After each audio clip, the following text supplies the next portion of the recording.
નમસ્કાર, સર્વને મારા સાદર જય શ્રી કૃષ્ણ.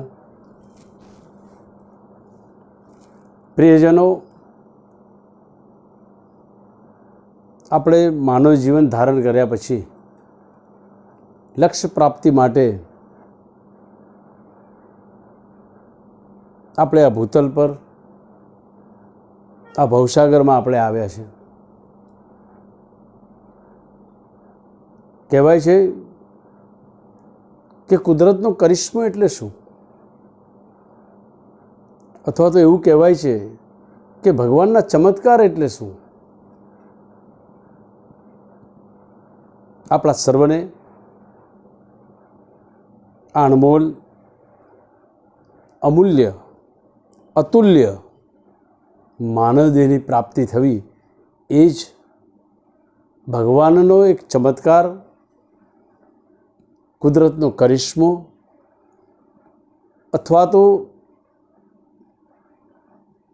સ્વમાર્ગના સિદ્ધાંત અનુસાર, પુષ્ટિમાર્ગ અંતર્ગત જો વાત કરું તો આ એક ભગવત કૃપા છે. જે ભગવત કૃપા પુષ્ટિમાર્ગ જે આલેખી રહ્યા છે, પ્રભુનો અનુગ્રહ, એને અન્ય પરિભાષામાં, વેખરી વાણીમાં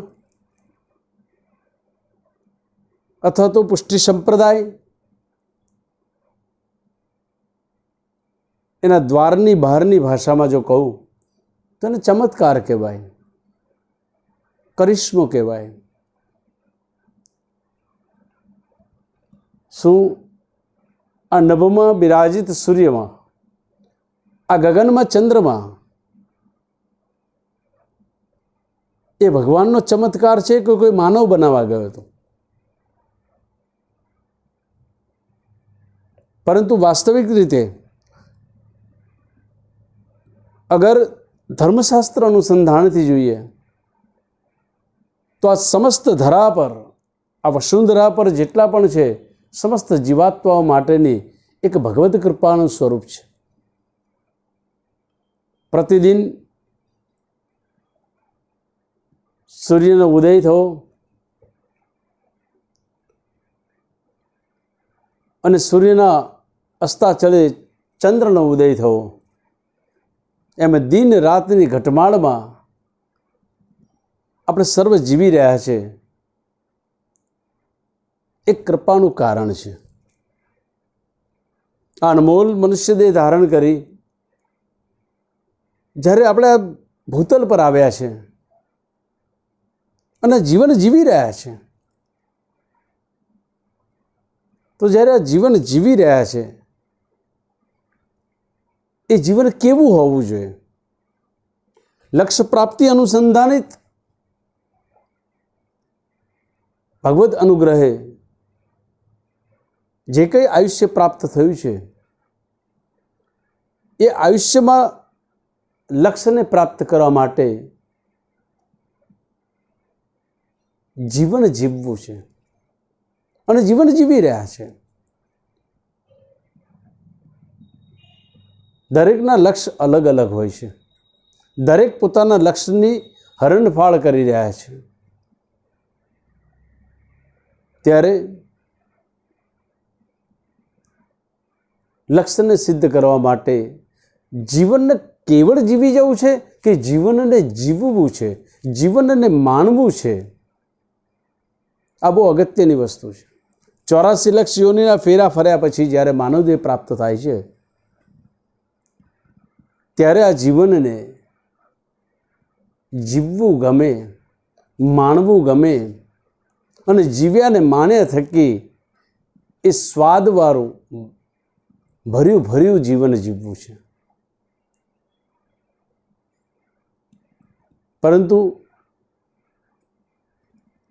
એ આપણું જે લક્ષ્ય કયું હોવું જોઈએ? જેને મેં પહેલાં શરૂઆતમાં કીધું કે ચમત્કાર, કરિશ્મો, સ્વમાર્ગની દ્રષ્ટિએ કૃપા, જે ભગવત કૃપાથી માનવદેહ પ્રાપ્ત થયો છે એ કૃપાના સથવારે એ કૃપાના સથવારે એ પરમ તત્વને પામવું છે, પરમ તત્વના સ્વાદને માણવો છે. અન્યથા લક્ષ્યહીન જીવન જીવવું એ તો પ્રાણી પશુ સમાન છે. શાસ્ત્ર કહી રહ્યા છે, આહાર નિંદ્રા ભય મૈથુન પ્રાણી માત્ર સમાન. આહાર નિંદ્રા ભય મૈથુન પ્રાણી માત્ર સમાન. પરંતુ આપણે તો એનાથી પર પરમ તત્વની પ્રાપ્તિ કરવી છે. પરમાત્મા સ્વરૂપ જે છે એની સાથેની એ કૃપા અનુસંધાનિત આપસેની પ્રસન્નતાએ આજ જીવાત્મા પરમાત્માની પ્રાપ્તિ કરે અને પરમાત્માના સ્વાદને માણતા માણતા એ જીવનને માણવું છે. પ્રવર્તમાન પરિસ્થિતિ, અદ્યતન ટેકનોલોજીના યુગમાં માનવની એટલી બધી વ્યસ્તતા થઈ ગઈ છે. વ્યસ્તતાને લીધે એ પરાધીન માનવ આજે સંવાદ ચૂકી રહ્યો છે. કારણ કે માનવ જીવનમાં સંવાદના અભાવે આ જીવનની સાર્થકતા શેમાં છે? અથવા તો આ જીવનનો પરમ લક્ષ્યને પ્રાપ્ત કરવા માટેનો આધાર શું છે? કેવળ ને કેવળ લક્ષ્ય પ્રાપ્તિ માટેનો આધાર એ માનવ જીવનનો સંવાદ છે. સંવાદના અભાવે અથવા તો સંવાદની સૂઝના અભાવે અત્યારનો માનવ અત્ર તત્ર સર્વત્ર એ ઝાંઝવાના નીરની જેમ રણમાં ઝાંઝવાના નીરના દર્શન કરતો એમ દોડ લગાઈ જાય છે, દોડ લગાઈ જાય છે, દોડ લગાઈ જાય છે. પરંતુ જે પરમાત્માએ જે પ્રકૃતિ આપી છે એનું અવલોકન કરી એને મંથનાત્મક પ્રકારથી આત્મસાત કરી પોતે ભીતરથી સંવાદિત નથી થઈ શકતો. જ્યાં સુધી વ્યક્તિ માનવ ભીતરથી સંવાદિત નથી થઈ શકતો ત્યાં સુધી એ પરમ તત્વના સ્વાદને, એ પરમ તત્વના સ્વરને, એ પરમ તત્વના સંગીતને, એ પરમ તત્વના સુગંધને એ માણી નથી શકતો. બસ કેવળ આહાર નિંદ્રા ભય મૈથુન પ્રાણી માત્ર સમાન ગતાયમાન જીવન કરી દે છે. મનુષ્ય જીવન 84 લાખ યોનિ પછી પ્રાપ્ત થતું હોય છે. એમ શાસ્ત્ર અનુસંધાનિત જ્યારે વાત આપણે સમજતા હોઈએ છીએ ત્યારે આ દુર્લભ માનવદેહને વેડફી ન નાખતા ભીતરથી સંવાદિત થવાનો પ્રયત્ન કરવો જોઈએ. કારણ કે સૂર્ય સંવાદે ધરતી ખીલી, આ બોલી રહ્યો છું એના 1 કલાક પહેલાં જ સ્ફુરાયમાન થયેલ શબ્દ છે કે સૂર્ય સંવાદે ધરતી ખીલી નભ સંવાદે ચંદ્ર. સૂર્ય સંવાદે ધરતી ખીલી નભ સંવાદે ચંદ્ર, કૃષ્ણ સંવાદે અર્જુન ખીલી ખોલ્યું બાણ ધનુષ્ય. ભય સંવાદે કંસ શિશુ રાવણ તનો ઉદ્ધાર. ભય સંવાદે કંસ શિશુ રાવણ તનો ઉદ્ધાર, પામી સ્વાદ વ્રજ ગોકુલે જનક લેખ સરકાર. પામી સ્વાદ વ્રજ ગોકુલે જનક લેખ સરકાર. સૂર્ય સંવાદે ધરતી ખીલી નભ સંવાદે ચંદ્ર. આ પ્રકૃતિની ગરિમા, આ પ્રકૃતિનું ગૌરવવંત જ્યારે સૂર્યની વાત કરી રહ્યા હોય કે સૂર્ય સંવાદે ધરતી ખીલી, જ્યારે રાત્રિનું અંધકારની વિદાયનો અવસર થઈ રહ્યો હોય, રાત્રિના અંધકારની વિદાયની 8મી વેળાએ જ્યારે સવારના આગમનનો ઉત્સવ જ્યારે પ્રગટ થતો હોય, એમ સવારના સમયના કોમળ કોમળ કિરણોથી પ્રકાશિત થયેલા આ ધરતી કેટલી સુંદર ખીલી જતી હોય છે. માટે જ શબ્દ સર્યા કે સૂર્ય સંવાદે ધરતી ખીલી. સૂરજનો સંવાદ શું છે? સૂરજનો સંવાદ પ્રકાશ છે. અને સંવાદિત વાણી, એ પ્રકાશિત વાણી એ એના કિરણો છે. જ્યારે સૂર્ય પોતાના કિરણો દ્વારા એ પોતાની પ્રકાશિત વાણીને આ ધરતી પર જ્યારે એ ધરતીના પાલવને જ્યારે રંગબેરંગથી ખીલવી રહ્યો છે, ત્યારે એ પ્રકૃતિના દર્શન કરી જ્યારે સૂર્ય સંવાદ કરી શકતો હોય, અને જ્યારે નભ ગગનમાં રાત્રિએ પૂર્ણ ચંદ્રમાજી જ્યારે ખીલ્યા હોય, અને એ નભની અંદર જ્યારે ચંદ્રમાજી ખીલ્યા છે અને પોતે પોતાના સંવાદિત ચાંદની પાથરી રહ્યો છે, ત્યારે નભમાં જાણે રંગબેરંગી અનેક જાણે પુષ્પની વૃષ્ટિ થઈ હોય એમ તિલમિલાટતા તારા ચમચમી રહ્યા છે. એ ચંદ્રજીનો પ્રકાશિત ચાંદનીનો સંવાદ છે.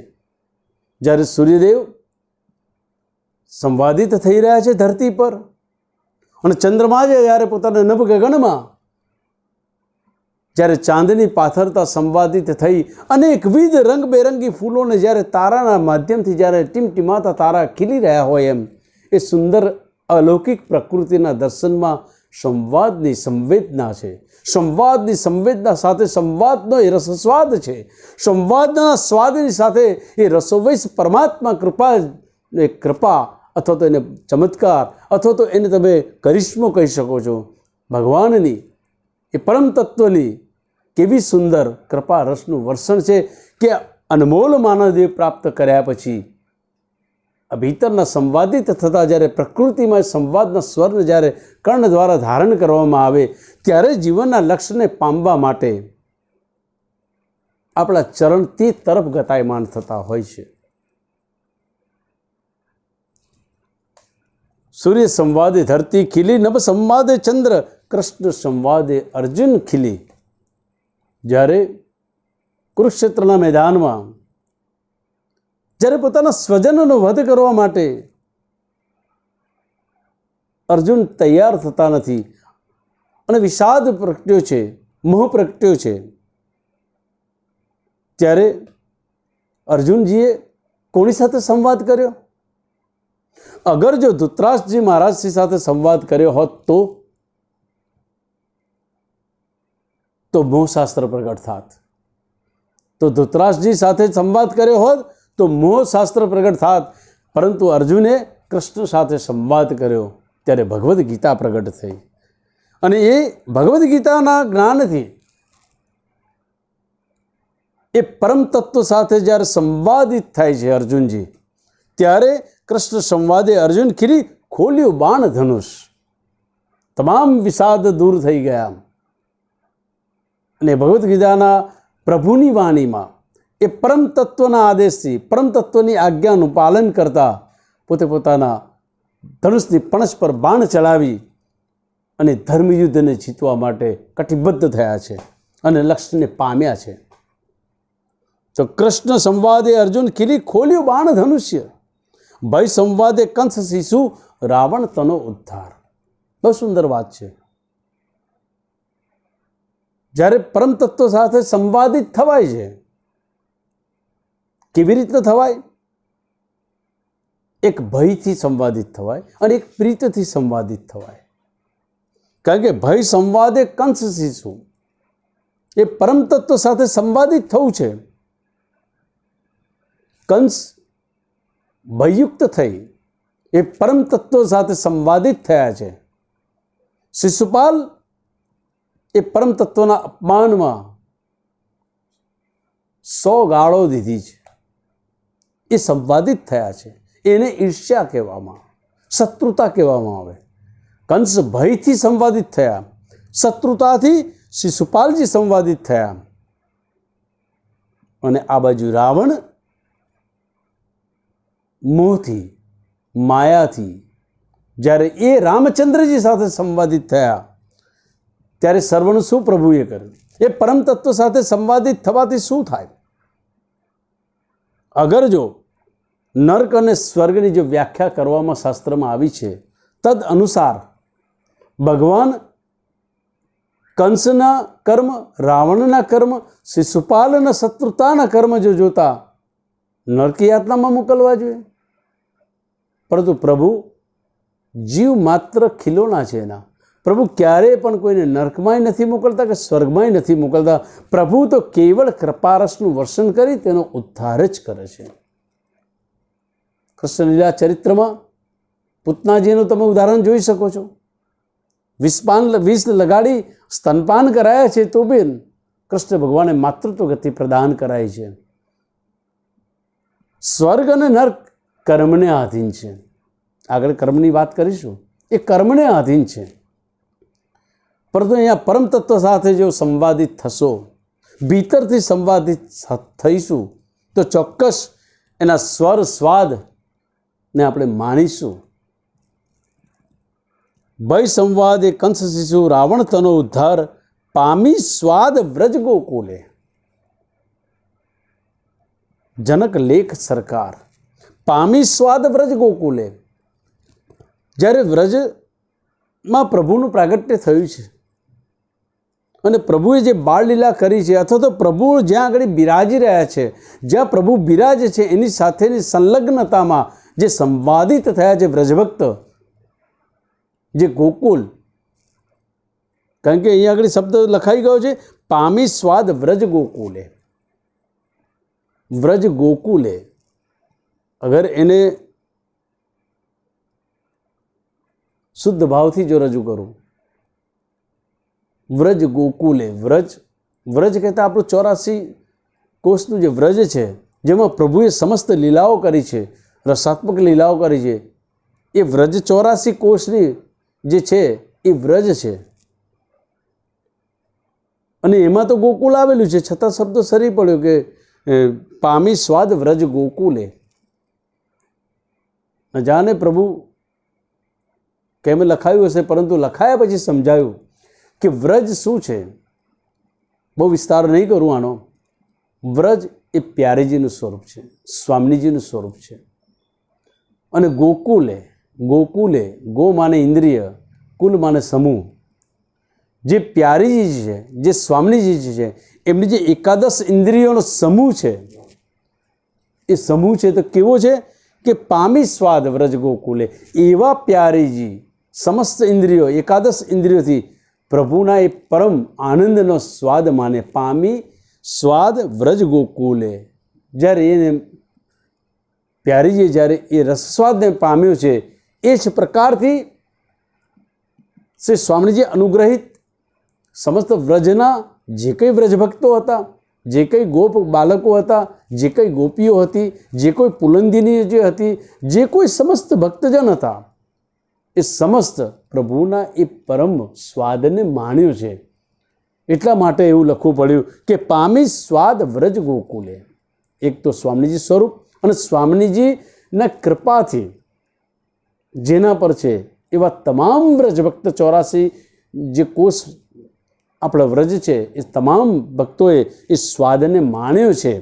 ત્યારે જનક લેખ સરકાર જાતને ઉદ્બોધિત કરે છે કે ખરેખર સરકાર કોણ છે? મારી સરકાર કોણ? કેવળ કૃષ્ણ, કેવળ પરમાત્મા, કેવળ પ્રભુ, કેવળ રસોવૈસ, કેવળ ગોપાલ ગોવિંદ માધવ, આ સરકાર છે.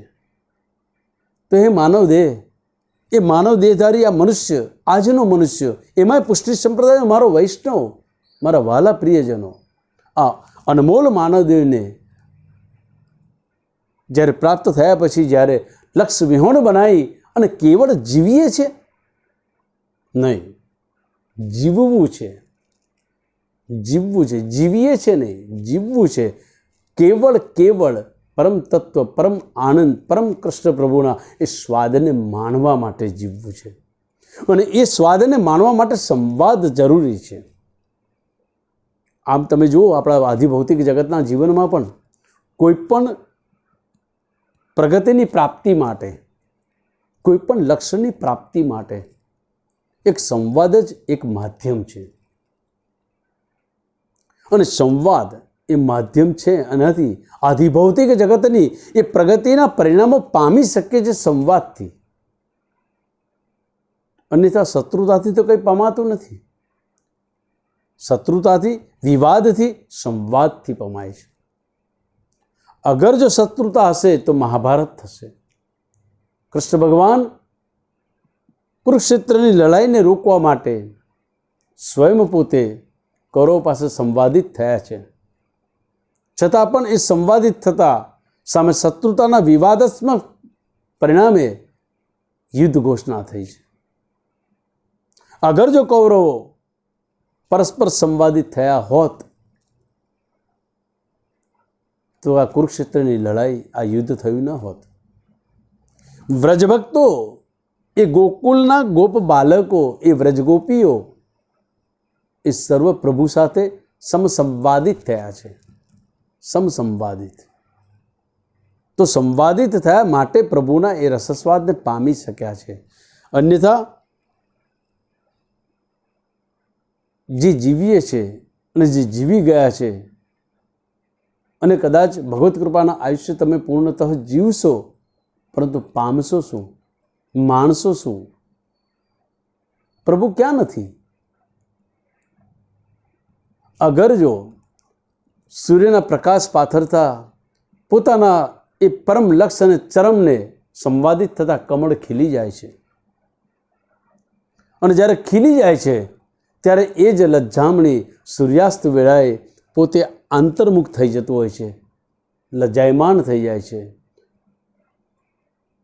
તો જ્યારે ભગવદ સેવા, ભગવદ ગુણાનુવાદ અને ભગવદ સ્વરૂપની સન્મુખતામાં જ્યારે હૃદય કમળ ખીલી જાય છે અને જ્યારે પ્રભુની સાપેક્ષતામાં, પ્રભુની સન્મુખતામાં જ્યારે ખીલી જતું હોય છે, ત્યારે પરોક્ષપણામાં, એટલે કે પ્રભુના અનુસર થયા પછી એમ લજ્જામણીના છોડની જેમ એ હૃદય સંપુટમાં અંતર્મુખ થવું જોઈએ, એ લજાયમાન થવું જોઈએ. અને જ્યારે આ પ્રકારથી તમે સંવાદિત થશો પરમ તત્વ સાથે, તો ચોક્કસ એ પરમાત્મા, પરમેશ્વર, રસોવેશનો સ્વાદ આપણે ચોક્કસ માણી શકીશું. કારણ કે આ એક એવો સ્વાદ છે કે જેનું વર્ણન નથી કરી શકાતું. તમે મિશ્રી ખાધી, મિશ્રી આરોગ્યા, એના સ્વાદને તમે વર્ણવિત કરો. કારણ કે આ એક સ્વાદ એવો છે કેવળ માનવાનો છે, એને વર્ણવિત કરી શકાતો નથી, અથવા તો એને વાણીથી જાણી પણ નથી શકાતો. મિશ્રી ગળી છે, ગળી છે, ગળી છે બોલી શકશો. સાંભળવાથી એનો આસ્વાદન, એની સ્વાદિષ્ટતા, એની મધુરિષ્ટતા એ આપણાને નથી, એ માણવા નથી મળતું. પરંતુ જ્યારે મુખમાં એને આરોગ્ય છે ત્યારે એ મિષ્ટતાને આપણે માણીએ છીએ. એમાં જીવન, આ જીવન જે છે એમાં જ્યારે ભીતરથી સંવાદિત થઈએ છીએ ત્યારે એ પૂર્ણતઃ રીતે એ સ્વાદથી એને માણીએ છીએ, ત્યારે આ જીવન અતિ વહાલું લાગે છે. એ ભગવત કૃપાથી માનવદેહ મળેલો સાર્થક લાગે છે કે નહીં, જીવન જીવવું મને ગમે, આ જીવન જીવવું મને ગમે, હોંશે હોંશે ગમે. અને એટલા માટે જ સંવાદે સાથી મળે, મળે સંવાદે સમાધાન. બીજી બે લીટી લખી હતી કે સંવાદે સાથી મળે, મળે સંવાદે સમાધાન. સુજ સંવાદે શ્યામ મળે, મળે પ્રેમ રસધામ.